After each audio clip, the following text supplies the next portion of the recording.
Hey, what's up guys? I am Dave, Relative Martian. Glad you're here with me today. I was just getting ready to change the oil on this 2012 Ford Raptor. Thought I'd bring you along and hopefully help somebody out along the way. This is a 2012 SVT 6.2 liter Ford Raptor. Should be the same or similar on any Ford Raptor from 2010 till 2014, I believe, that has a 6.2 liter motor. So today we'll be using a 16 millimeter wrench to remove the oil drain plug. We're going to use a T40 to remove the cover to the oil filter drain. I'll show you where that's at. When you remove that filter, there's a little catch and that'll direct the oil into your oil pan. And that's kind of the most technical thing about this, really.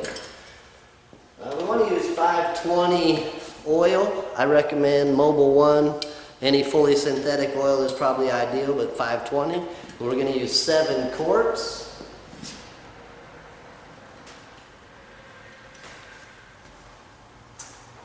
And then we got a Wix filter here, part number 51372, and I'll show you how to put that on as well. So thanks for joining me. I hope this helped you out. Hit the like button. Make sure you subscribe. I do all kinds of videos, how-tos, and sell a lot of vehicles around here, so you can stay in touch. And come along. First thing, remove the cap to the oil so it flows out smoothly.